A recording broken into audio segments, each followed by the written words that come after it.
Chapter 946.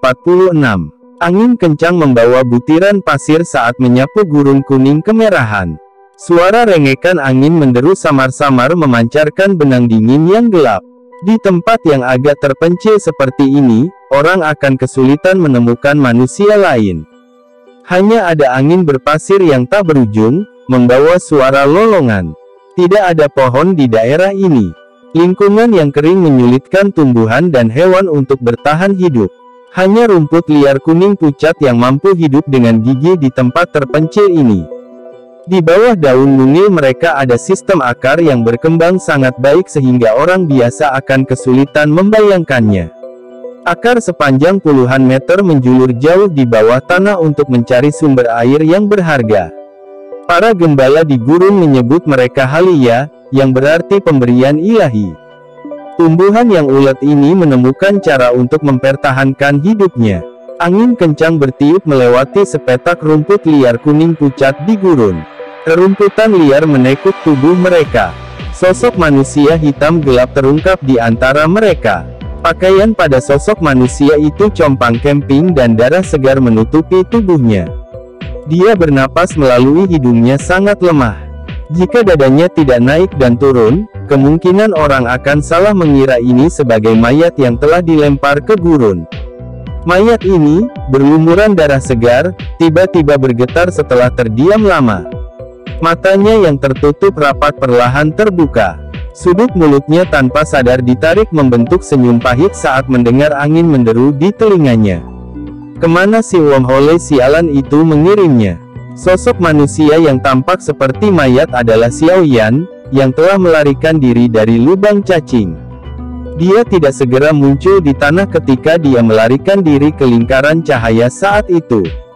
Sebaliknya, dia telah dianiaya dengan kejam oleh kekuatan ruang dalam badai perak, yang telah menjadi liar dan kejam yang tidak biasa, sebelum dimuntahkan seperti sampah. Karena tubuhnya telah dirusak dengan kejam oleh kekuatan tata ruang, Xiao Yan saat ini menderita cedera internal yang serius. Dia bahkan tidak memiliki kekuatan untuk berdiri. Sudah hampir sehari sejak dia diludahi. Dia telah berbaring seperti mayat sepanjang hari, perlahan-lahan menyerap energi alam dan dengan hati-hati mengisi kembali tubuhnya yang rusak parah. Jari Xiao Yan menyentuh cincin penyimpanannya dengan susah payah dan pil obat muncul. Itu perlahan dimasukkan ke dalam mulutnya dengan cara yang bergetar. Setelah melakukan tindakan sederhana ini, bagian dalam tubuh Xiao Yan tiba-tiba mengeluarkan gelombang rasa sakit, menyebabkan keringat dingin muncul di dahinya. Jika bukan karena api surgawi melindungi tubuhnya, kemungkinan tubuhnya akan hancur berkeping-keping ketika dihadapkan dengan kekuatan spasial yang liar dan kejam itu. Namun, meskipun demikian, dia masih cukup beruntung untuk memasuki kondisi yang terluka parah ini. Selama saya sedikit memulihkan Doki, saya akan bisa menyembuhkan luka saya. Setelah itu, aku akan memperbaiki beberapa pil obat dan harus bisa secara bertahap membiarkan lukaku sembuh total. Semoga, aku tidak cukup beruntung untuk bertemu dengan magical beast yang berkeliaran.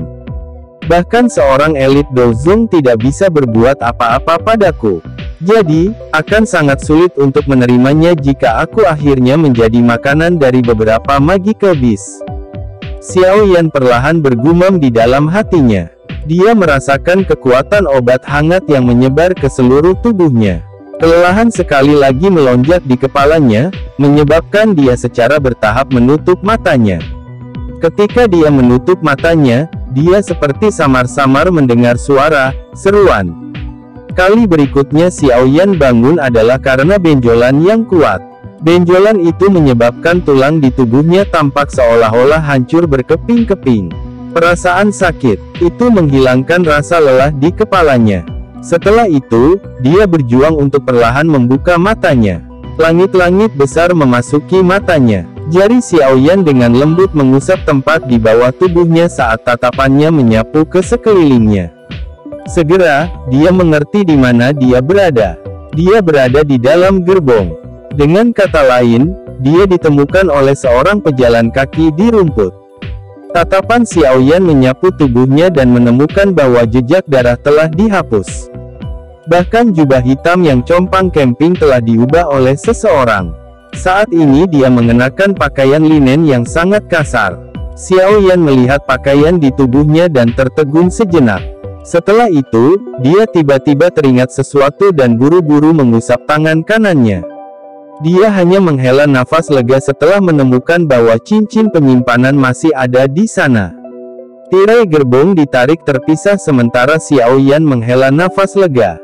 Sebuah cahaya yang menusuk mata tersebar masuk segera. Seorang pria paruh baya dengan tubuh yang agak kuat muncul di pandangan Xiaoyan. Dia membuka mulutnya dan tersenyum saat melihat Xiaoyan terbangun.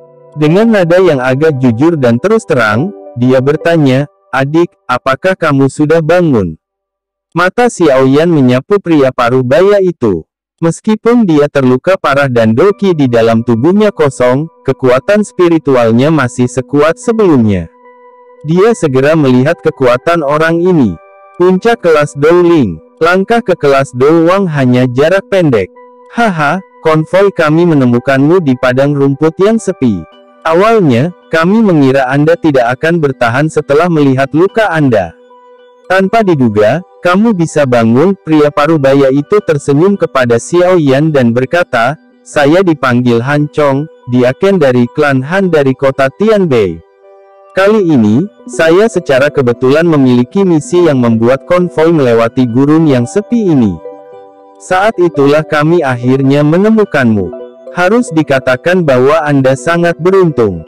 Sering terjadi bencana terkait serigala di gurun. Semua binatang buas ini adalah teman yang ganas. Bahkan dosi yang normal bukanlah tandingan mereka, dan banyak ahli telah dimakan oleh mereka. Jika mereka menemukan Anda, kemungkinan besar Anda akan ditinggalkan sebagai tumpukan tulang putih. Kakak Han Chong, terima kasih telah menyelamatkanku." Xiaoyan berbicara dengan rasa terima kasih yang besar saat mendengar penjelasan Han Chong. Meskipun dia dapat secara bertahap memulihkan sedikit doki, jika dia terus berbaring di tanah, dia tidak akan dapat memanggil boneka iblisnya untuk melindungi dirinya sendiri, dan tidak ada yang bisa memastikan apakah sesuatu akan terjadi selama ini untuk 2 hari. Oleh karena itu, dia benar-benar berhutang budi pada Han Chong karena telah menyelamatkannya. Tidak apa-apa. Ketika kita berada di luar kita harus mengulurkan tangan jika kita bisa. Tidak ada hal buruk yang akan datang darinya. Han Chong tersenyum saat menjawab. Tatapannya menyapu tubuh Xiaoyan dan berkata, "Selain itu, hanya ini yang bisa saya lakukan. Saya juga tidak berdaya dalam hal cedera Anda. Jika kami tiba di kota Tianbei, akan memungkinkan untuk mengundang seorang alkemis dari toko obat untuk membantu merawat Anda. Namun, itu akan membutuhkan koin emas dalam jumlah yang cukup besar. Orang biasa akan sangat sulit mendapatkannya." Arogansi alkemis benar-benar terlalu hebat, tapi tidak ada yang berani menyinggung mereka. Bahkan pemimpin klan dari klan Han saya harus bersikap sopan saat menghadapi orang-orang itu. Xiaoyan hanya tersenyum. Lukanya tidak menjadi masalah. Meskipun mereka sangat serius, itu pada dasarnya biasa bagi Xiaoyan, yang sering menderita luka seperti itu. Selama dia diberi waktu, tidak akan menjadi masalah jika lukanya sembuh total. Ini mungkin hal yang bagus untuk menjadi seorang pejuang dan seorang alkemis. Lawan yang tidak bisa dibunuh adalah yang paling menakutkan. Benar, kakak laki-laki Han Chong. Bolehkah saya menanyakan apakah ini Central Plains? Xiaoyan ragu sejenak sebelum tiba-tiba bertanya. Dia tidak ingin dirinya menyia-nyiakan waktunya untuk melewati wormhole hanya untuk dibuang secara acak ke lokasi lain di benua itu. Ya, ini adalah wilayah utara Central Plains. Han Chong menganggukkan kepalanya. Dia segera bertanya dengan heran, apakah adik laki-laki Xiaoyan bukan seseorang dari Central Plains? Xiaoyan tertawa getir. Dia tidak menyembunyikan apapun saat dia berbicara singkat tentang masalah wormhole. Jadi kamu bertemu dengan Space Storm. Pantas saja cederamu begitu serius. Namun, Anda bisa dianggap beruntung. Ada sangat sedikit orang yang bisa melarikan diri hidup-hidup setelah bertemu dengan badai luar angkasa di dalam lubang cacing. Klan Han kita memiliki peleton penjaga yang ditelan oleh badai luar angkasa saat mereka melewati lubang cacing saat itu. Han Chong akhirnya tiba-tiba mengerti setelah mendengar kata-kata Xiao Yan. Dia segera menamparkan mulutnya dan berseru, "Wilayah utara Central Plains, bolehkah saya tahu di wilayah mana Menara Pil berada?" Xiao Yan merenung sejenak sebelum melanjutkan bertanya. "Menara Pil ya? Haha, secara alami berada di wilayah tengah dataran tengah. Semua orang di Central Plains tahu tentang itu. Namun, wilayah utara agak jauh dari sana. Bahkan jika Anda akan menggunakan wormhole, Anda perlu melakukan beberapa transfer sepanjang jalan," kata Han Chong. Xiao Yan mengangguk sedikit. Dia tidak tahu di mana kelompok dokter peri kecil itu.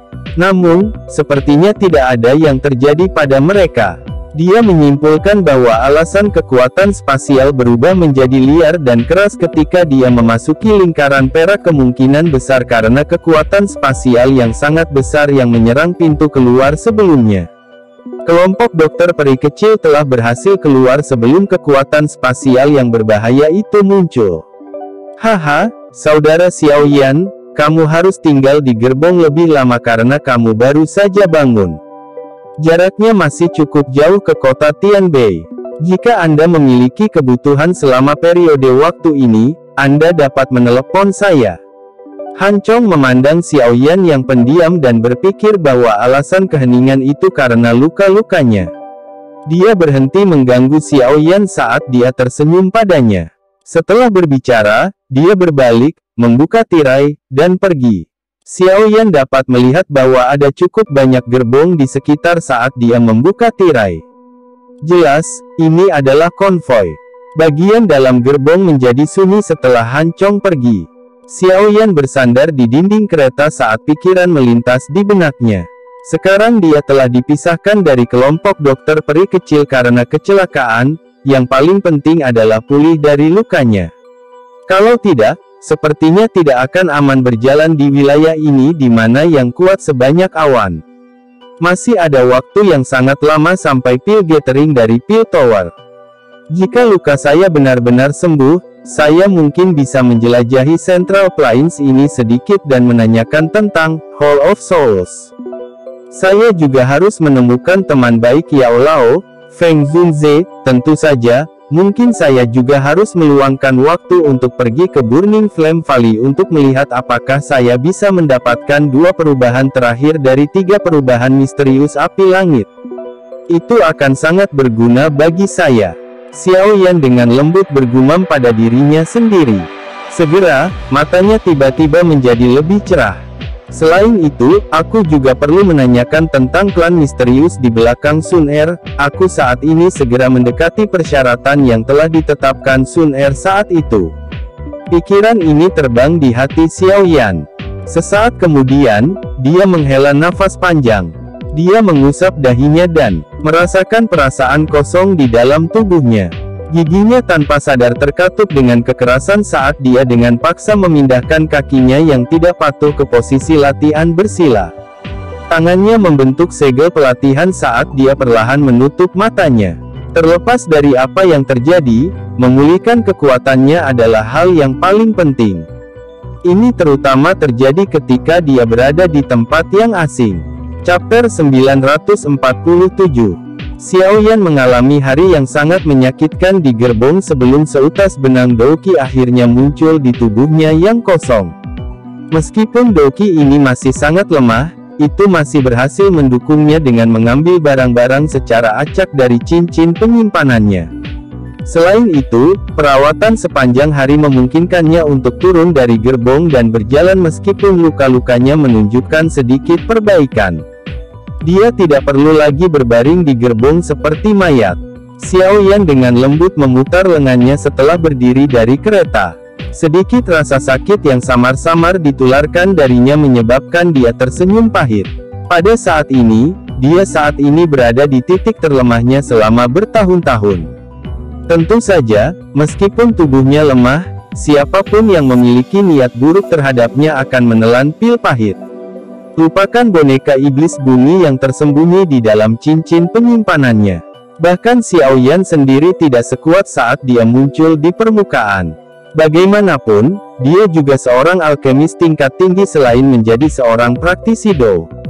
Kekuatan spiritualnya tidak kalah sedikit pun bahkan jika dibandingkan dengan beberapa elit Dozong.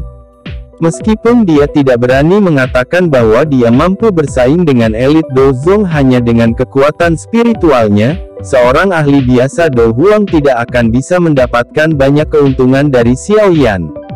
Dengan kartu truf ini, kepercayaan Xiaoyan di dalam hatinya meningkat sedikit.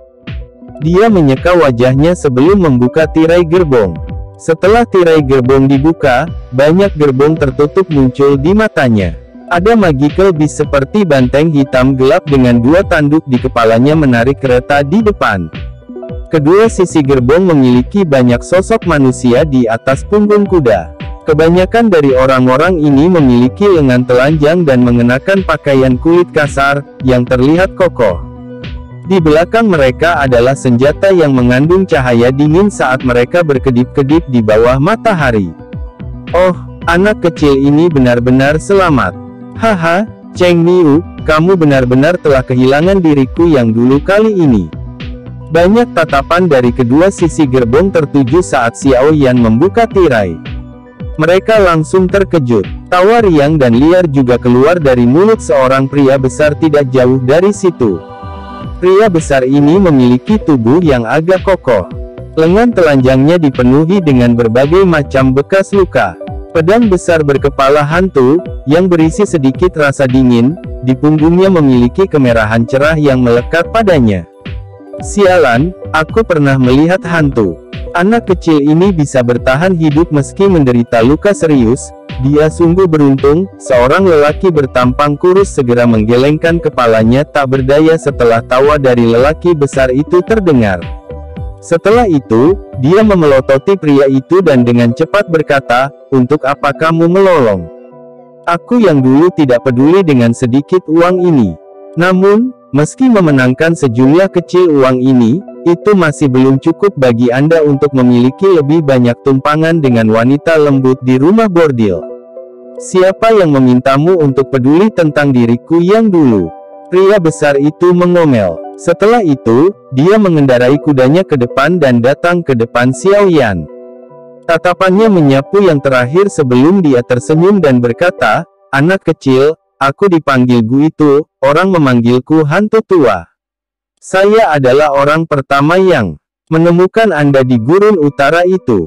Namun, Anda tidak perlu berterima kasih kepada saya. Uang yang saya menangkan sebelumnya sudah cukup sebagai hadiah terima kasih." "Haha, terima kasih banyak kakak, Gu itu. Saya Xiaoyan." Xiaoyan tersenyum saat dia duduk dengan punggung bersandar di kereta. Kebanyakan orang yang dia temui selama tahun-tahun ini adalah orang tua yang licik. Kekuatan mereka begitu besar sehingga menakutkan. Dia tidak melakukan banyak kontak dengan seseorang pada level rendah seperti itu untuk waktu yang cukup lama. Ini menyebabkan dia mengingat tentara bayaran itu ketika dia membantu ayahnya mengelola pasar di kota Wutan saat itu. Mereka mirip dengan orang-orang ini di depannya, tampil kasar, dan tanpa hambatan. Dengan kekuatan spiritual Xiaoyan, dia secara alami dapat mengatakan bahwa yang terkuat di antara orang-orang besar di depannya ada di kelas Douling sedangkan yang terlemah hanyalah seorang Dadoshi. Gu itu di depannya ini hanya berada di sekitar bintang Douling. "Haha, karena kamu memanggilku kakak, aku akan melindungimu sepanjang perjalanan ini." Namun, teman kecil Xiaoyan, tubuhmu ini benar-benar tidak bisa bertahan. Anda harus berlatih lebih banyak di masa depan. Jika Anda tidak memiliki sedikit kekuatan di Central Plains, Anda akan dipandang rendah oleh orang lain. Tindakan Xiaoyan memanggil kakak Gu itu tampaknya telah menyebabkan dia menjadi sangat bahagia. Setelah itu, dia melirik tubuh Xiaoyan, mengerutkan kening, dan menghukum. Nada suaranya digunakan saat menegur seseorang dari generasi muda. Ini menyebabkan Xiaoyan sedikit menyeringai. Gu itu, kamu harus berhenti mengomel sembarangan di sekitar sini dan mengajari orang lain omong kosong. Suara kuku kuda dipancarkan dari depan tidak lama setelah suara Gu itu terdengar. Segera, suara teguran Han Chong terdengar. Hihi, bukannya aku mengatakan sesuatu yang salah. Gu itu tertawa terbahak-bahak dan menjawab saat melihat Han Chong. Han Chong mengabaikan orang ini. Tatapannya beralih ke Xiao Yan, melihat kerumitannya yang jauh lebih baik, dan dia tanpa sadar tersenyum saat berkata, "Bagus. Adik kecil Xiao Yan, meski menderita luka serius, kamu sebenarnya bisa berjalan setelah 2 hari." Xiao Yan tersenyum. Dia secara acak menemukan alasan dan tersenyum saat berkata, "Saya memiliki kehidupan yang kuat." Han Chong adalah orang yang sederhana dan jujur. Dia tidak terlalu peduli tentang masalah ini. Melihat ke langit, dia dengan keras berkata, "Akan segera gelap." Xiao Jie berkata untuk bersiap mendirikan kemah. Gu itu, Anda akan memimpin beberapa orang dan melihat apakah ada tempat yang bagus di dekatnya. Liang Ya, Anda akan memimpin beberapa orang untuk berpatroli. Gang Bei, kamu akan memimpin beberapa orang. Jelas, Han Chong memiliki posisi yang cukup tinggi dalam konvoi ini. Banyak perintah dikeluarkan dari mulutnya tanpa ada yang menyuarakan keberatan. Semua dari mereka mengucapkan, "Ya Tuan," dengan cara yang aneh sebelum membawa orang-orang mereka pergi. Han Chong juga menghela nafas lega setelah perintah dikeluarkan. Dia tersenyum dan bertanya pada Xiao Yan, "Bisakah kamu berjalan?" Xiao Yan mengangguk. Dia melompat turun dari gerbong. Meski langkahnya sedikit terhuyung, dia masih berhasil menstabilkan dirinya sendiri. Melihat ini, Han Chong tertawa getir sambil berkata, "Sepertinya kamu masih perlu memulihkan diri. Setelah menderita luka serius seperti itu, sangat sulit bagi Anda untuk pulih sepenuhnya. Jika ada sequel yang tersisa, kemungkinan pelatihan Anda di masa depan akan menjadi masalah." Xiao Yan tersenyum dan mengisyaratkan agar Han Chong tidak khawatir saat mendengar kekhawatiran dalam suaranya. Han Chong berhenti mengatakan apa-apa lagi setelah melihat Xiao Yan begitu berpikiran terbuka. Dia diam-diam menghela nafas dan berbalik, bersiap untuk mengumpulkan orang untuk mendirikan kemah.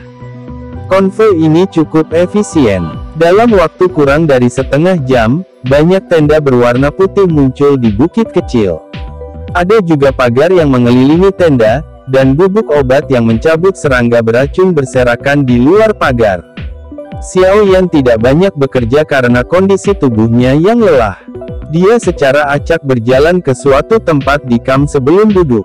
Tatapannya perlahan menyapu ke sekelilingnya. Menurut apa yang telah disebutkan Han Chong, konvoi ini seharusnya milik penjaga klan dari klan Han kota Tianbei. Barang di gerbong haruslah barang yang mereka kawal. Kekuatan konvoi ini sebagian besar berada di kelas Dowling, dengan beberapa dari mereka berada di puncak kelas Dowling. Mereka mirip dengan Han Chong. Tentu saja, pemilik aura terkuat secara alami tidak akan dilewatkan oleh Xiao Yan. Saat memikirkan ini, tatapan Xiao Yan tanpa sadar terlempar ke gerbong di antara banyak gerbong. Gerbong itu jelas jauh lebih mewah dibandingkan dengan yang lain. Bahkan ada aroma hening samar yang ditransmisikan darinya. Itu jelas ditempati oleh seorang wanita. Hal yang menyebabkan Xiao Yan memperhatikannya adalah ada aura yang mencapai bintang doang di dalam gerbong bintang 3. Orang ini adalah orang terkuat di dalam konvoi. Bergerak. Sementara Xiao Yan fokus padanya, kereta yang tertutup rapat tiba-tiba terbuka, dan kaki ramping yang panjang muncul di mata Xiao Yan. Xiao Yan terkejut dan tatapannya perlahan terangkat. Kejutan jelas melintas di matanya. Tidak disangka bahwa pemilik aura bintang 3 doang sebenarnya adalah orang yang sangat muda dan cantik.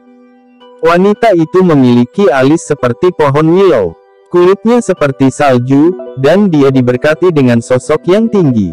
Dia mengenakan pakaian ungu. Di bawah penutup pakaian ungu adalah tubuh yang sangat besar dengan lekuk tubuh yang proporsional. Satu-satunya aspek yang kurang adalah wajahnya menunjukkan rasa dingin. Matanya yang cantik memiliki perasaan yang tegas. Namun demikian, Xiao Yan tiba-tiba memiliki perasaan samar bahwa wajah wanita ini tampak sedikit akrab, namun, dia juga sangat yakin bahwa ini adalah pertama kalinya dia melihatnya. Berbagai tatapan sekitarnya berkumpul pada wanita ini saat dia muncul. Ada panas biasa dalam tatapan ini. Namun, kebanyakan dari mereka bersikap hormat. Mata indah wanita ini perlahan menyapu perkemahan saat dia turun dari kereta. Siapapun yang dilihat olehnya segera bertindak seolah-olah mereka sedang bekerja. Ini menyebabkan Xiao Yan mengalami kesulitan menghentikan dirinya sendiri dari tertawa saat dia melihat mereka. Sementara Xiao Yan merasa adegan itu lucu, tatapan wanita itu tiba-tiba berhenti padanya. Alisnya sedikit vertikal saat dia berjalan perlahan. Sesaat kemudian, kaki rampingnya yang panjang muncul di depan Xiao Yan. Suaranya yang agak sedingin es terdengar, "Kamu adalah orang yang diselamatkan Han Chong selama perjalanan, kan?" "Iya." Xiao Yan mengangguk. Dia ingin berdiri karena kesopanan, tetapi kelelahan di dalam tubuhnya menyebabkan dia tertawa getir. Tubuhnya bergetar sedikit sebelum akhirnya dia duduk kembali. Alis wanita itu dirajut semakin erat ketika dia melihat Xiao Yan dalam kondisi lemah. Dia berbicara dengan suara samar, "Ada aturan dalam konvoi klan Hanku. Konvoi tidak mendukung orang-orang menganggur yang tidak melakukan apapun. Karena Anda terluka, saya tidak akan mengatakan apa-apa lagi. Namun, saya harap Anda tidak akan duduk dan tidak melakukan apa-apa bahkan jika Anda hanya memiliki kekuatan untuk memasang pagar. Apakah kamu mengerti?" Ini adalah pertama kalinya Xiao Yan bertemu dengan wanita yang begitu keras dan serius selama bertahun-tahun. Ini menyebabkan dia tidak bisa tertawa atau menangis. Sejak kapan dia benar-benar menjadi orang yang menganggur? Namun, dia hanya bisa menganggukkan kepalanya meski memikirkan ini di dalam hatinya. Wajah wanita itu sedikit melembut saat melihat Xiao Yan menganggukkan kepalanya. Dia secara acak melemparkan sesuatu padanya dan berkata, "Saya dipanggil Han Sue, dan saat ini saya adalah orang yang mengatur konvoi ini. Anda dapat mencari saya jika Anda memiliki masalah apapun di masa mendatang. Jika Anda tampil bagus kali ini, saya mungkin bisa mengizinkan Anda untuk bergabung dengan penjaga klan Han saat kita tiba di kota Tianbei. Meskipun itu tidak akan memungkinkan Anda untuk mendapatkan kekayaan besar, setidaknya itu akan memungkinkan Anda untuk bertahan hidup. Ini adalah obat penyembuh kecil dan akan berdampak pada luka Anda. Selain itu, kita akan melewati wilayah ular iblis Siamang. Kamu harus hati-hati, bersembunyi di gerbong dan jangan keluar." Setelah mengatakan ini, Han Sue berjalan melewati Xiao Yan. Setelah itu, dia masuk ke tenda. Xiao Yan tersenyum setelah menerima botol giok yang Han Sue lempar. Meskipun wanita ini keras dan tampak agak dingin dan acuh tak acuh, dia sepertinya orang yang baik. Tidak heran orang-orang di sini sangat menghormatinya. Namun ada apa dengan benang perasaan familiar itu? Xiao Yan tanpa sadar mengerutkan kening ketika dia berpikir sampai saat ini, tidak mungkin baginya untuk mengenalnya. Chapter 948. Malam secara bertahap menutupi seluruh gurun. Bulan tergantung seperti lempengan perak yang tinggi di langit yang jauh, menyebarkan cahaya bulan yang samar-samar di atas tanah. Hanya ada sedikit orang di gurun yang sunyi itu. Namun, secara mengejutkan ada beberapa suara api dan suara manusia yang hangat muncul di atas bukit. Suara itu menyebar dan secara signifikan mengurangi ketenangan di sekitar. Cukup banyak tumpukan api besar yang mengeluarkan percikan api yang terbang ke arah langit dari dalam kam di puncak bukit. Cahaya dari nyala api menerangi seluruh perkemahan sampai cukup terang. Banyak orang mengelilingi tumpukan api. Tangan mereka memegang beberapa toples anggur saat mereka tertawa terbahak-bahak. Setelah itu, botol-botol itu bertabrakan, mengeluarkan suara "ping" di tengah tawa. Xiao Yan duduk di samping tumpukan api. Dia tersenyum ketika dia melihat orang-orang besar di sekelilingnya, yang telah mabuk sampai wajah mereka memerah. Suasana seperti ini adalah sesuatu yang jarang dia alami. Kakak Xiaoyan, ini. Minumlah sedikit untuk menghangatkan tubuh Anda. Gurun itu dingin. Tawa tiba-tiba terdengar saat Xiaoyan mengutak-atik nyala api. Segera, sebotol anggur terbang ke arahnya. Xiaoyan mengulurkan tangannya dan dengan akurat meraihnya. Setelah itu, dia mengangkat kepalanya untuk melihat Han Chong, yang memiliki bau alkohol di sekujur tubuhnya. Dia kemudian tersenyum dengan anggukan. Terima kasih kakak laki-laki Han Chong. Setelah mengatakan ini, dia mengangkat botol anggur dan meneguk 2 suap. Panas membara naik dari perutnya, menyebabkan kemerahan di wajahnya. Haha, anak kecil Xiaoyan, lumayan. Kamu masih memiliki semangat seorang pria. Beberapa penjaga klan Han di sekitarnya tanpa sadar tersenyum dan memuji ketika mereka melihat bahwa Xiaoyan telah minum setengah kantong anggur yang kuat dalam satu kesempatan. Xiaoyan tersenyum kepada semua orang. Dia baru saja akan berbicara ketika tenda di tengah perkemahan tiba-tiba dibuka. Sosok yang tampak sangat memikat di bawah sinar bulan segera muncul di depan tatapan semua orang. Sosok itu adalah Han Sui. Pada saat ini, Han Sui tampaknya baru saja mandi. Oleh karena itu, rambut hitamnya yang halus membawa sedikit kelembapan saat melayang ke bawah. Pada saat ini, dia tampaknya memiliki pesona tambahan seorang wanita. Hal ini menyebabkan cukup banyak penjaga klan Han yang lebih muda memiliki detak jantung lebih cepat saat melihatnya. Han Sui keluar dari tendanya. Tatapannya secara acak melihat sekeliling sekali. Setelah itu, dia duduk di samping api tidak jauh dari kelompok Xiaoyan. Dia mengeluarkan belati dan mengambil sepotong daging panggang dari rak api sebelum perlahan-lahan memasukkannya ke dalam mulut kecilnya. Keanggunan dari mengunyah yang lambat tampaknya tidak sesuai dengan suasana mengunyah yang kasar di sekitarnya. Namun, harus dikatakan bahwa Han Sui saat ini sangat cantik dan mengharukan. Suara Han Chong dan yang lainnya tanpa disadari ditekan setelah Han Sui keluar. Lelucon kotor mereka juga buru-buru ditelan ke perut mereka. Xiaoyan menoleh dan menatap Han Sui yang tampaknya memiliki kelembutan milik seorang wanita di bawah lampu api yang bercampur dengan dinginnya yang keras dari siang hari. Hihi, kenapa? Apakah Anda pernah terpesona oleh Xiao Jie? Han Chong di samping tiba-tiba bergegas ke depan sementara Xiaoyan fokus pada Han Sui dan dengan lembut menggoda. Senyuman hangat di wajahnya menyebabkan pria kuat ini tampak agak tidak penting saat ini. Tentu saja, semuanya laki-laki. Karenanya, tidak perlu menyembunyikan kata-kata ini. Xiaoyan kaget saat mendengar ini. Dia langsung tertawa dan menggelengkan kepalanya. Tidak perlu malu. Siapa yang lebih muda dari 30 di unit penjaga ini yang bisa lolos dari pesona Xiao Jie? Namun, mereka semua mengerti bahwa mereka hanya dapat memikirkan hal-hal seperti itu di dalam hati mereka. Xiao Jie sudah menjadi doang elit di usia yang sangat muda. Bakat besarnya hanya dilampaui oleh nona muda yang lebih tua di seluruh klan Han. Dengan status dan posisi kita sebagai penjaga, ini sedikit berbeda dengan mencoba mendapatkan sesuatu yang jauh melampaui kita. Han Chong menepuk dada Xiaoyan dan menghela nafas.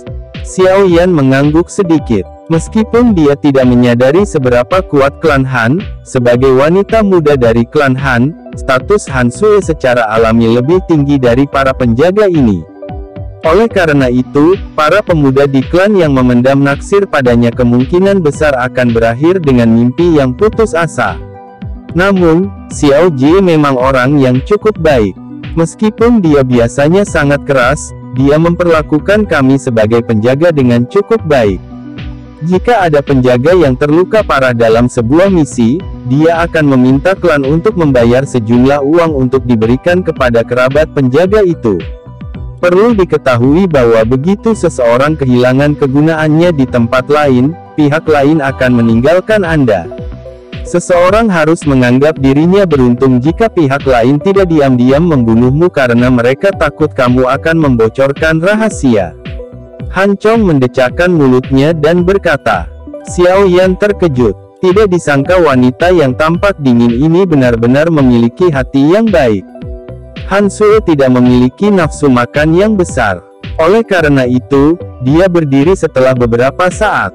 Matanya yang cantik menyapu tenda sebelum segera mendekati Han Chong. Dia berbicara dengan acuh tak acuh, mereka yang bertugas malam ini seharusnya tidak minum alkohol. Yang lain juga harus minum lebih sedikit. Setiap orang harus lebih memperhatikan saat kita melewati wilayah ular iblis Siamang besok. Dia tidak tinggal lebih lama lagi setelah mengucapkan kata-kata ini. Dengan langkah lembut, dia perlahan memasuki tendanya sebelum memadamkan cahaya di dalamnya. Suasana di dalam perkemahan tidak lagi senyaman sebelumnya setelah Han Sue memasuki tendanya kembali. Beberapa orang merajut alis mereka sebelum mengutuk dengan lembut. Karena Xiao Yan berada cukup jauh, dia tidak dapat dengan jelas mendengar apa yang dikatakan. Namun, dia samar-samar bisa melihat sesuatu ular iblis. Kemungkinan ular iblis apapun Siamang yang disebutkan Han Sue sebelumnya. Sial, aku sudah lupa tentang bajingan serakah dan bejat itu.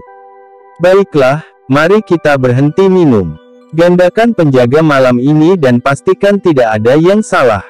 Han Chong memegang botol anggur dan dengan kasar menuangkannya ke dalam mulutnya. Setelah itu, dia membuang toples anggur ke samping, berdiri, dan berbicara dengan suara yang dalam. Semua orang juga mulai membuang toples anggur setelah mendengar teriakan Han Chong. Setelah itu, mereka berpencar dan memperkuat pertahanan dan patroli perkemahan. Xiao Yan sedikit tertegun ketika dia melihat ke perkemahan, yang dengan cepat menjadi jauh lebih khusyuk. Sesaat kemudian, dia berdiri dan bertanya, "Kakak Han, apa itu ular iblis Siamang?" Han Chong tertawa getir saat mendengar ini. Dia berkata, "Kita akan melewati tempat yang disebut ngarai 10.000 ular. Tempat itu adalah wilayah ular iblis bernama Siamang. Kekuatan orang itu mungkin baru saja mencapai kelas Do Huang, tetapi bahkan beberapa ahli di puncak kelas Do Huang tidak ingin terlibat dengannya karena dia, sebagai ular iblis, mampu mengendalikan semua peringkat ular beracun, 4 dan di bawahnya di ngarai 10.000 ular. Karenanya, dia telah menempati tempat itu selama bertahun-tahun. Seseorang harus membayar tol yang mahal jika ingin berhasil melewatinya. Siapapun yang menolak akan mengalami kesulitan meninggalkan 10.000 jurang ular hidup-hidup." Seekor ular iblis kelas Do Huang. Ia benar-benar memiliki kecerdasan dan tahu bagaimana menduduki suatu wilayah dan menjadi bandit. Wajah Xiao Yan agak aneh saat dia berbicara. Binatang ajaib peringkat 6 sebagian besar memiliki kecerdasan yang cukup tinggi. Apalagi, Siamang ini telah memakan pil transformasi iblis. Makanya, ia bisa lepas dari bentuk ularnya. Kecerdasannya juga lebih tinggi dari peringkat 6 Magical Beast. Kata Han Chong, "Pil transformasi iblis. Pil obat ini benar-benar dapat memungkinkan binatang ajaib untuk mengubah tubuhnya. Saya ingat bahwa hanya pil transformasi tubuh yang memiliki efek seperti itu dan itu adalah pil obat tingkat 7. Xiao Yan berbicara dengan cara tertegun. Pil transformasi iblis hanyalah pil obat tingkat 6. Efeknya memang mirip dengan pil transformasi tubuh. Namun, itu hanya memungkinkan transformasi parsial dan efeknya jauh lebih rendah daripada pil transformasi tubuh. Pil obat semacam itu paling dicari di beberapa klan Magical Beast." Han Chong menjelaskan. Xiao Yan hanya menghela nafas lega setelah mendengar ini. Dia tidak mengerti kekhawatiran Han Sue dan orang lain. Bagaimanapun, yang terkuat dalam konvoi mereka ini adalah Han Sue, dan dia hanya memiliki kekuatan seorang doang. Dia tidak diragukan lagi jauh lebih rendah jika dibandingkan dengan Siamang. Mudah-mudahan orang ini tidak akan meminta uang dalam jumlah besar besok. Saudara Xiao Yan, kamu harus pergi dan istirahat dulu. Saya masih perlu memerintahkan yang lain untuk memperkuat pertahanan kita dan membuat persiapan yang tepat. Han Chong menghela napas. Segera, dia menepuk bahu Xiao Yan, berbalik, dan berjalan menuju tenda. Xiao Yan melihat ke perkemahan, yang menjadi jauh lebih tenang. Dia hanya bisa menggelengkan kepalanya tanpa daya. Dia berbalik dan kembali ke tendanya sendiri. Namun, Xiaoyan tidak langsung tidur setelah kembali ke tenda. Sebagai gantinya, dia mengeluarkan sebotol cairan obat, yang dia gunakan saat berlatih di dunia magma saat itu dari cincin penyimpanannya. Setelah itu, dia menerapkannya ke seluruh tubuhnya. Perasaan sedingin es semacam itu menyebabkan rasa sakit yang menusuk di dalam tubuhnya menjadi sangat berkurang. Selain itu, Xiaoyan bisa merasakan benang energi hangat mengikuti kulitnya dan perlahan menyatu ke dalam tubuhnya. Setelah beberapa hari lagi, luka yang saya terima secara bertahap akan membaik. Pada saat itu, tubuh saya akan dapat menampung masuknya beberapa doki. Xiaoyan merasakan perubahan di dalam tubuhnya dan ekspresinya juga rileks. Dia meletakkan kembali pakaian linen di tubuhnya. Setelah itu, dia duduk bersila dan memasuki kondisi latihan, dengan hati-hati menyerap energi alam untuk memperbaiki tubuhnya yang terluka. Keesokan harinya, Xiaoyan membuka matanya ketika beberapa suara terdengar di dalam perkemahan. Dia mengepalkan tinjunya, merasakan sakit yang melemah di dalam tubuhnya, dan tanpa sadar tersenyum. Mungkin itu karena dia sering terluka, tetapi tingkat kesembuhannya dalam menghadapi luka seperti itu bahkan membuatnya merasa terkejut.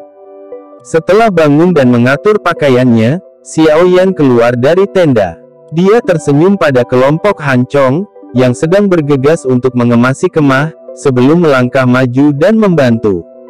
Kelompok Han Chong, yang menyadari karakter Han Sui, tidak menolak bantuan Xiaoyan. Mereka hanya tersenyum dan menyerahkan beberapa tugas yang lebih sederhana kepada Xiaoyan. Xiaoyan melemparkan tenda di tangannya ke dalam kereta dan baru saja berbalik saat aroma yang tenang melewatinya.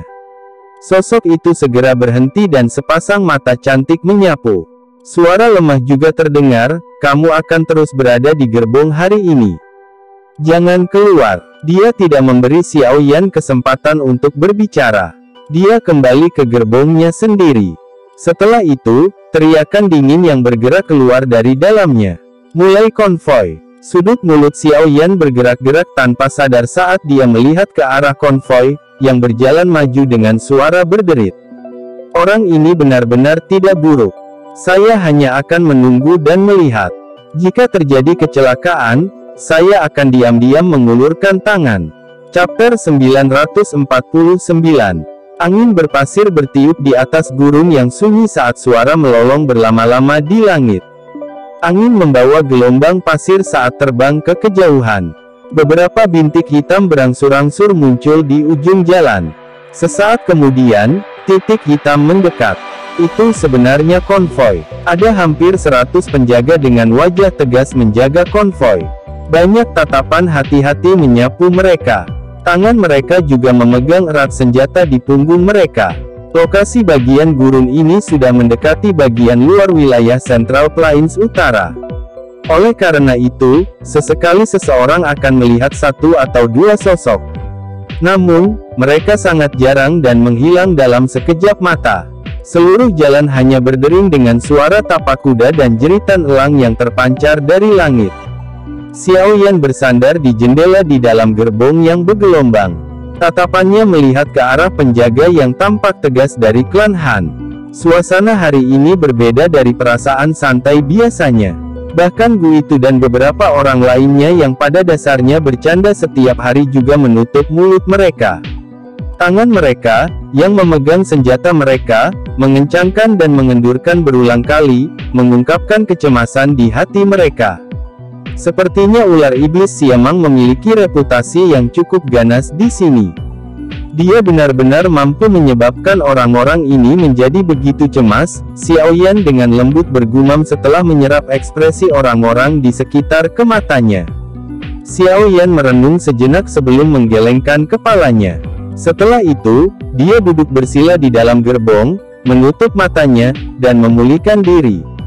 Kerutan di dalam gerbong berlanjut selama sekitar 2 jam atau lebih sebelum tiba-tiba berhenti. Pada saat ini, Xiaoyan, di dalam gerbong, tiba-tiba membuka matanya. Tatapannya melewati celah jendela dan secara kebetulan bisa melihat puncak gunung yang curam tidak jauh dari situ. Di tengah-tengah puncak gunung ada celah yang tampaknya telah dibelah. Retakan itu berukuran sekitar 20 kaki, tampak seperti jurang. Ketika kereta berhenti, persepsi spiritual Xiaoyan sangat merasakan bahwa detak jantung setiap orang menjadi sedikit lebih cepat. Tampaknya ini yang disebut ngarai 10.000 ular. Semuanya, hati-hati, kita memasuki area 10.000 ngarai. Gu itu pimpin beberapa orang untuk menyebarkan bubuk pengusir ular di sepanjang jalan. Ular di dalamnya adalah mata siamang. Selama tidak diganggu, kita harus bisa melewatinya dengan lancar. Selain itu, bahkan jika kami ditemukan, jangan menyerang tanpa perintah. Mereka yang tidak patuh akan dihukum sesuai dengan aturan klan.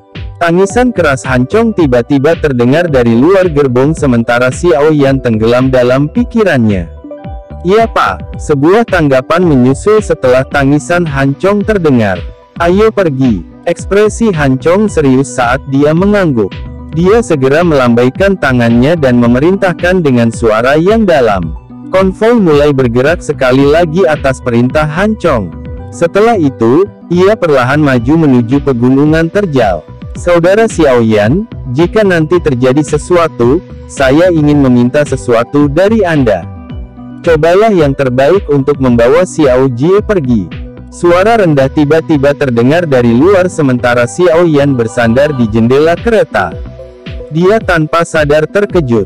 Dengan menoleh, dia melihat bahwa orang itu adalah Hancong. Tidak ada yang harus terjadi. Siamang itu hanya menginginkan biaya tol.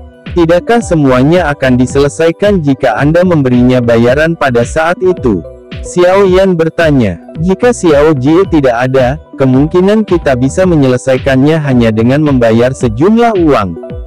Namun ular bajingan itu tidak hanya tamak, tapi juga seperti binatang buas saat bertemu dengan wanita cantik. Oleh karena itu, jika terjadi kecelakaan pada saat itu masih jarak yang cukup jauh dari kota Tianbei dari sini. Bahkan klan Han akan kesulitan memberikan ancaman yang besar padanya. Hancong melihat ke gerbong depan yang memancarkan keharuman yang tenang, menghela nafas, dan tertawa getir. Xiaoyan baru tiba-tiba mengerti setelah mendengar ini.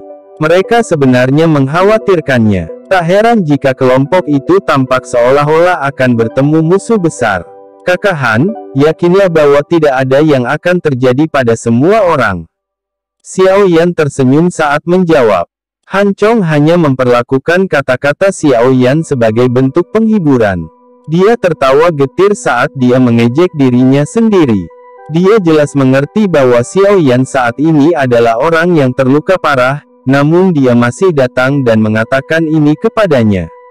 Jika sesuatu terjadi pada saat itu, kemungkinan Xiaoyan bahkan tidak akan memiliki kemampuan untuk melindungi dirinya sendiri. Bagaimana dia akan membantu nona muda? Hancong menghela napas. Ketika dia melihat kereta perlahan-lahan memasuki jurang, dia hanya bisa menggelengkan kepalanya tanpa daya. Setelah itu, dia menaiki kudanya dan dengan cepat berlari ke depan sebelum mulai memeriksa sisi-sisinya untuk aktivitas apapun. Saat ini, konvoi masih memasuki jurang 10.000 ular. Karena mereka takut mengganggu apapun, gerbong mereka semuanya tertutup pakaian. Mulut banteng bertanduk hitam yang menarik truk juga terhalang. Kelompok itu menyelinap ke ngarai dengan cara diam-diam. Semua penjaga klan Han di kedua sisi gerbong sudah menarik senjata mereka. Tangan mereka yang lain memegang bubuk berwarna putih yang berulang kali mereka sebarkan di kedua sisi jalan. Konvoi tidak bertemu dengan apapun di tengah suasana yang gelisah ini. Sekitar 10 menit kemudian, mereka melewati bagian tengah ngarai. Dari Hede, samar-samar mereka bisa melihat jalan keluar ngarai di kejauhan. Hampir semua orang diam-diam menghela nafas lega ketika melihat ini.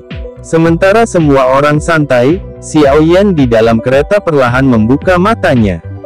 Dia segera menghela nafas pelan. Mereka memang tidak bisa bersembunyi dari masalah. Desahan baru saja terdengar ketika seluruh ngarai langsung bergetar.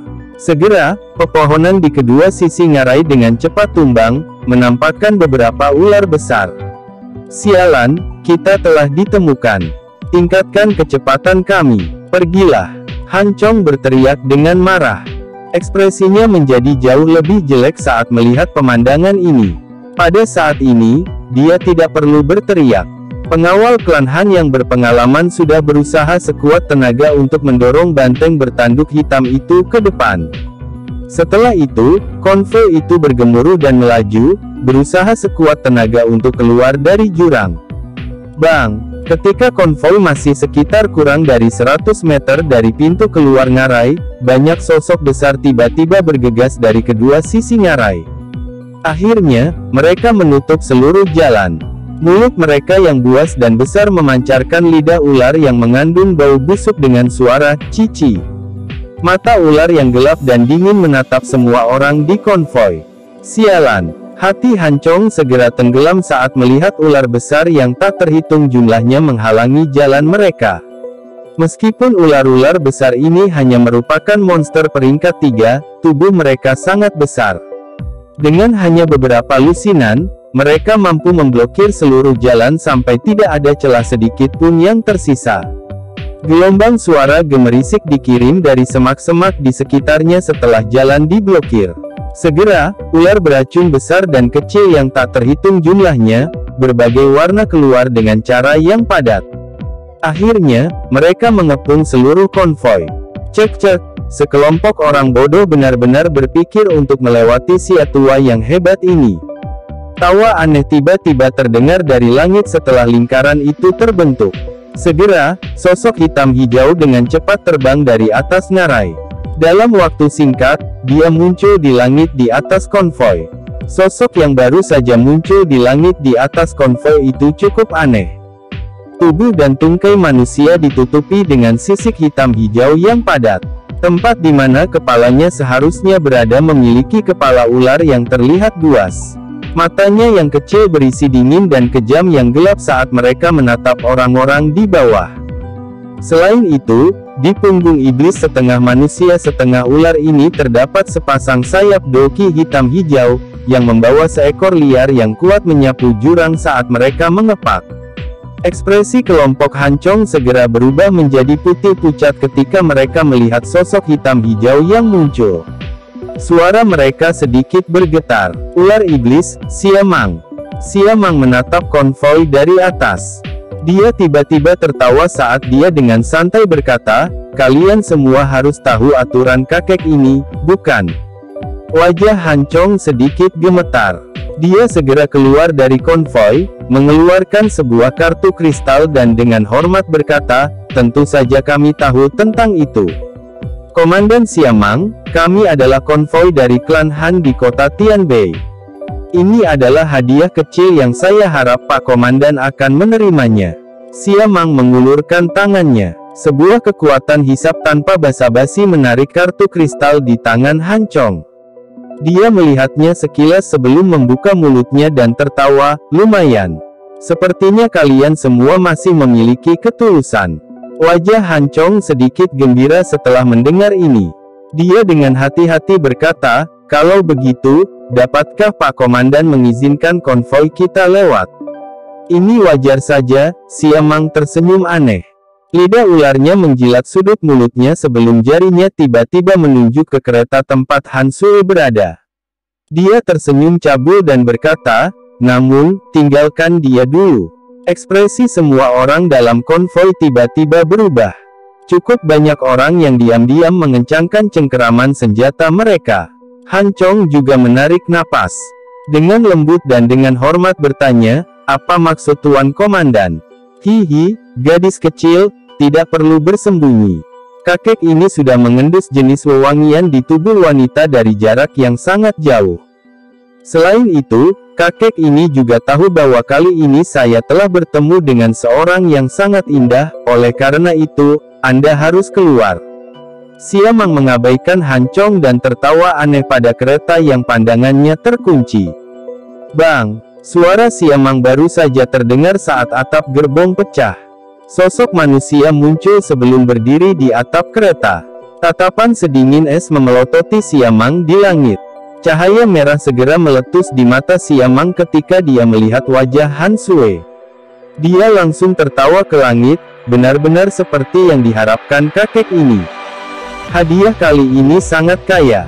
Sudah lama sekali sejak saya tidak bertemu dengan hal-hal yang begitu indah. Wajah Han Sue sedingin es. Niat membunuh melintas di matanya yang cantik. Dia mengepalkan tangannya yang halus dan pedang panjang muncul. Dia mengepakkan sayap Doki di punggungnya saat dia tiba-tiba menembak ke arah Siamang. Hihi, gadis kecil, bagaimana kekuatan Dowangmu ini bisa lepas dari telapak tangan kakek ini? Siamang tertawa terbahak-bahak saat melihat Han Sue menyerang. Dia melebarkan mulutnya dan pilar Doki hijau giok ditembakkan. Akhirnya, pedang itu menghantam pedang panjangnya dengan cara seperti kilat. Pedang panjang itu hancur dan sosok Han Sue juga dipaksa mundur. Sebuah pucat muncul di wajah merah rampingnya. Jarak antara Do Wang dan Do Huang terlalu besar. Komandan Xia, kami adalah orang-orang dari klan Han di kota Tianbei. Jika kamu menyerang kami, kepala klan Han dan sesepuh pasti tidak akan melepaskanmu. Han Chong segera berteriak dengan marah saat melihat Han Sue mengalami kemunduran. Cek, klan Han ya. Meskipun ada kehadiran orang-orang tua itu, tapi apa yang bisa mereka lakukan padaku? Aku selalu bisa kabur jika tidak bisa mengalahkan mereka. Selain itu, selama aku meninggalkan kalian semua di sini, siapa yang tahu kalau aku menyerang orang-orang dari klan Han? Siamang tertawa aneh. Setelah itu, mulutnya mengeluarkan suara mendesis yang tidak biasa. Ketika suara mendesis ini dipancarkan, cahaya dingin melintas di mata ular berbisa yang tak terhitung jumlahnya di kedua sisi ngarai. Segera, mereka menembak ke arah konvoi seperti anak panah. Adegan yang sangat padat itu tampak seolah-olah sedang hujan ular berbisa, tampak sangat menakutkan. Wajah hampir semua orang mengungkapkan keputusasaan ketika mereka dihadapkan dengan serangan ular berbisa yang begitu menakutkan. Mereka memegang senjata mereka dengan erat dan bersiap untuk bertarung sampai mati. Bang, bang, bang, ular berbisa dari segala penjuru sepertinya berusaha menutupi langit. Namun, saat mereka berada kurang dari 10 kaki dari konvoi, tubuh mereka tiba-tiba menjadi kaku. Segera, mereka mengeluarkan suara berderak saat mereka berubah menjadi kelompok bola api. Dalam sekejap, mereka berubah menjadi tumpukan abu yang tersebar dari langit. Melihat perubahan tak terduga yang tiba-tiba ini, semua orang yang hadir, termasuk kelompok Han Chong, Han Sue, dan Siamang semuanya tercengang. Ini, chapter 950. Abu hitam pucat perlahan melayang turun dari langit sebelum membentuk lapisan tipis berwarna hitam yang menutupi permukaan tanah. Pemandangan yang tidak biasa ini menyebabkan hawa dingin muncul di hati setiap orang. Tidak ada yang tahu apa yang terjadi. Bahkan dengan kekuatan Siamang, dia hanya bisa berdiri dan melihat ular berbisa yang tiba-tiba berubah menjadi abu. Bahkan dia sama sekali tidak menyadari alasan perubahan tak terduga. Keheningan yang aneh menutupi ngarai.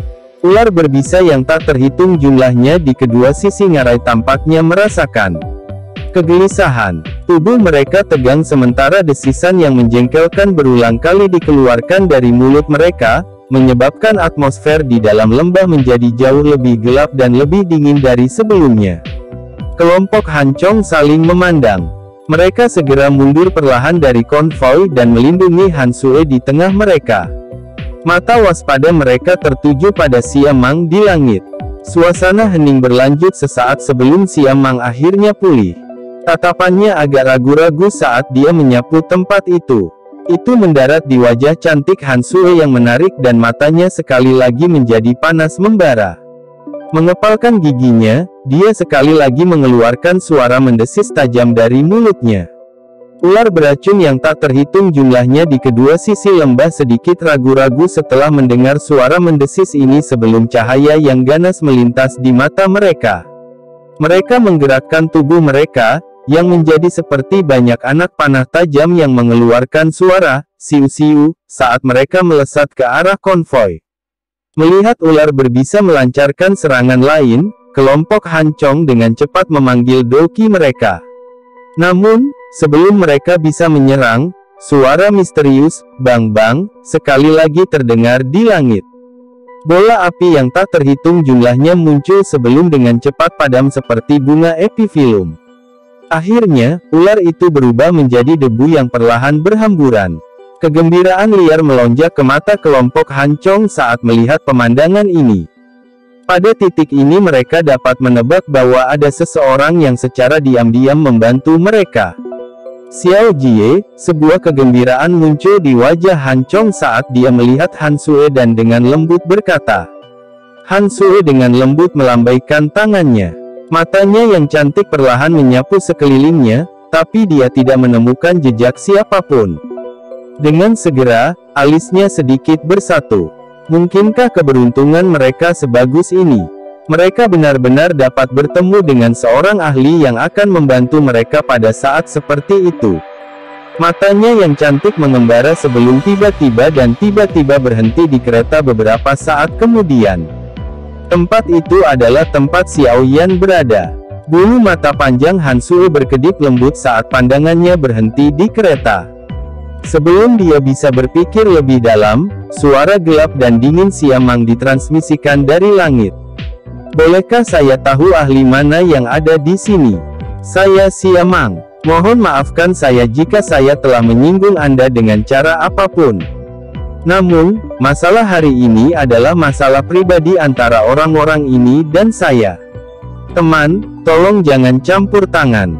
Mata Siamang menyapu langit saat dia menangkupkan kedua tangannya.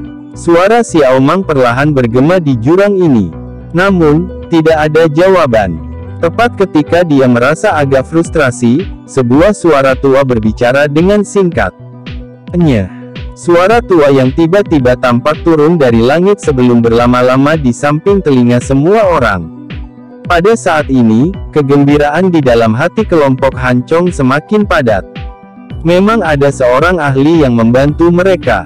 Mata cantik Han Sue berpaling dari gerbong tempat Xiao Yan berada saat suara tua itu terdengar. Mereka menyapu ke lokasi lain, berniat untuk menemukan ahli misterius ini. Apakah kamu benar-benar ingin bertarung karena orang-orang yang tidak berguna ini? Cahaya yang ganas melintas di mata Siamang. Namun, dia tidak berani menyerang karena pemandangan aneh dari tadi. Yang dia lakukan hanyalah berbicara dengan cara yang menyeramkan. Jika kamu tidak tersesat dalam 10 napas, kamu akan mati.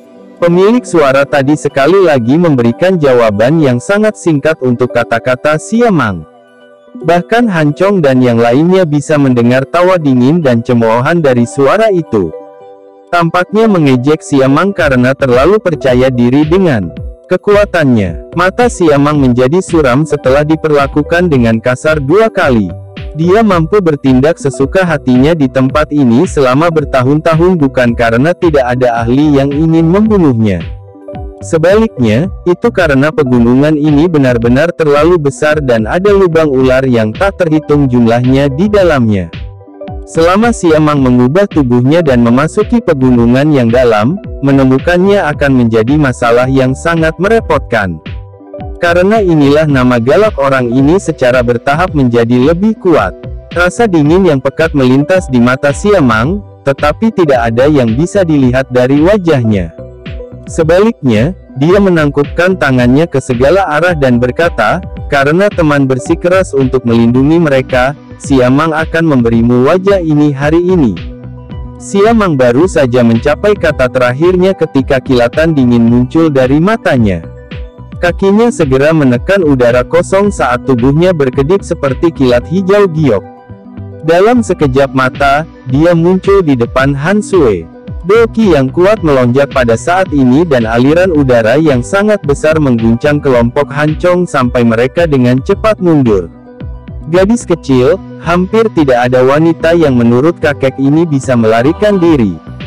Siamang tertawa cabul saat Doki melonjak. Dia segera meraih Han Sue. Kecepatan-kecepatannya adalah sesuatu yang Han Sue tidak bisa hindari dengan kekuatannya. Oleh karena itu, dia hanya bisa menyaksikan cakar pihak lain mendarat di bahunya.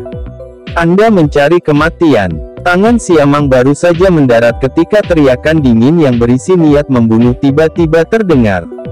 Segera riak energi tak terlihat bergabung dengan ruang dengan cara seperti kilat. Sesaat kemudian, itu meledak dengan aneh di dada Siamang. Bang! Ledakan rendah dan dalam terdengar, tapi tidak menyebabkan tumbukan energi sedikitpun. Namun demikian, lebih dari setengah dari doki yang meresap ke tubuh Siamang segera tersebar. Sebuah kekuatan besar meledak di dadanya dan kekuatan ganas yang liar meledakkan sisik-sisik di kulitnya sampai mereka basah kuyup dengan darah segar. Tubuh Siamang bergegas pergi. Lindungi Xiao Jie. Serangan tak terlihat memaksa Siamang mundur. Melihat ini, kelompok Han Chong buru-buru menyerbu ke depan. Mereka mengerumuni dan mengepung Han Sui. Tatapan mereka dengan kejam menatap Siamang.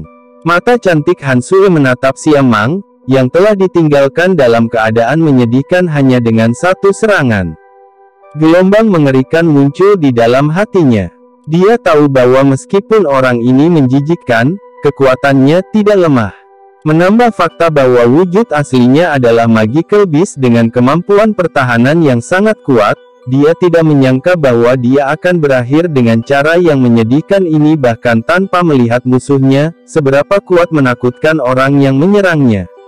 Sepertinya mereka hampir tidak akan menemukan ahli seperti itu bahkan di dalam seluruh klan Han. Siamang terus melangkah mundur lebih dari 100 langkah. Baru saat itulah dia menghentikan tubuhnya dengan ekspresi terkejut. Dia menghapus jejak darah di sudut mulutnya, melihat sekelilingnya, dan tanpa sadar berteriak, kekuatan spiritual. Anda seorang alkemis. Siamang akhirnya menyadari kekuatan tak terlihat ini saat bersentuhan. Jelas itu adalah kekuatan spiritual yang menjadi spesialisasi alkemis. Serangan spiritual semacam itu juga jelas merupakan keterampilan yang paling mahir dikuasai oleh seorang alkemis. Huff. Pemilik suara itu mengabaikan seruan Siamang. Mendengus dingin dipancarkan dan kekuatan spiritual tak terlihat sekali lagi beriak di udara. Segera, itu berisi momentum seperti petir saat dengan keras melesat ke arah Siamang. Setelah merasakan serangan spiritual yang sedang menuju sekali lagi, timbangan di seluruh tubuh Siamang berdiri tegak. Teror di wajahnya juga menjadi lebih padat. Pada akhirnya, dia akhirnya mengeluarkan teriakan tajam, berbalik, dan berubah menjadi sosok hitam gelap yang melarikan diri dengan menyedihkan ke hutan pegunungan di depan tatapan tertegun kelompok Han Chong. Dia benar-benar menghilang dalam beberapa kilatan. Siamang benar-benar merasakan niat membunuh yang menusuk tulang dalam serangan spiritual itu. Dia tahu bahwa jika dia tinggal lebih lama, pemilik kekuatan spiritual pasti akan mengirisnya menjadi potongan-potongan daging ular. Mampu bertahan hidup di tempat ini selama bertahun-tahun, Siamang jelas tahu siapa yang harus disinggung dan siapa yang tidak boleh menyinggung. Menyinggung pakar kecantikan seperti itu benar-benar tidak berguna. Setelah Siamang melarikan diri, ular berbisa yang tak terhitung jumlahnya di kedua sisi ngarai segera berbalik dan melarikan diri seperti tikus. Bahkan puluhan ular besar yang menghalangi jalan keluar untuk melarikan diri ke rumput. Dalam beberapa menit, ngarai, yang telah diblokir dengan kuat, menjadi kosong. Adegan ini menyebabkan kelompok Han Chong merasa tercengang. Sialan orang-orang ini benar-benar terlatih dalam melarikan diri untuk hidup mereka. Sepertinya mereka sering dikejar orang. Tidak ada yang tahu siapa yang mengucapkan kata-kata ini di tengah suasana sunyi yang menyebabkan semua orang tertawa terbahak-bahak. Kerasnya tawa itu tampaknya merupakan upaya untuk mengeluarkan semua keterkejutan mereka sebelumnya. Setelah tertawa, Han Chong menepuk dadanya. Dia benar-benar mengambil satu putaran di atas ujung pedang. Untungnya, tidak ada yang terjadi. Wajah Han Sui yang sedingin es dan cantik mencair sedikit saat ini. Dia segera mengangkat kepalanya dan menangkupkan tangannya dengan hormat ke arah langit. Junior ini adalah Han Yue dari klan Han. Penatua, terima kasih telah membantu hari ini. Apakah mungkin bagi Anda untuk mengungkapkan diri Anda sehingga generasi muda ini dapat mengingat Anda dalam hati saya? Aku yang dulu hanya kebetulan lewat. Tidak ada yang bisa dilihat. Pergilah. Sebuah suara tua yang samar perlahan ditransmisikan dari langit, membuatnya sulit untuk menemukan posisi sebenarnya. Setelah suara itu terdengar, ahli misterius itu sepertinya telah pergi. Bahkan tidak sedikit pun suara yang keluar. Lingkungan yang tenang menyebabkan Han Sue menghela nafas dengan kecewa. Dia melambaikan tangannya dan suara bergerak yang jelas keluar dari mulut kecilnya, "Ayo lanjutkan perjalanan kita." Kelompok Hancong buru-buru mengangguk setelah mendengar ini. Setelah itu, mereka berpisah dan terus melindungi konvoi di tengah-tengah mereka. Gelombang suara retak muncul dan konvoi maju sekali lagi. Han Sue juga telah kembali ke konvoinya sendiri setelah konvoi mulai bergerak. Perasaan yang tidak diketahui menyebabkan dia tiba-tiba mengalihkan pandangannya ke gerbong tempat Xiao Yan berada saat dia naik ke gerbongnya sendiri. Sesaat kemudian, dia akhirnya merajut alisnya, dan mengejek dirinya sendiri. Jari-jari kakinya menempel di tanah dan tubuhnya yang cantik melompat kembali ke gerbongnya. Xiao Yan, yang duduk bersila di dalam gerbong, perlahan membuka matanya saat Han Sue kembali ke gerbongnya. Dia memegangi dadanya dan terbatuk-batuk sambil tersenyum pahit. Lukanya belum sepenuhnya pulih, tetapi dia sudah menggerakkan kekuatan spiritualnya untuk bertarung dengan orang lain. Agak sulit baginya.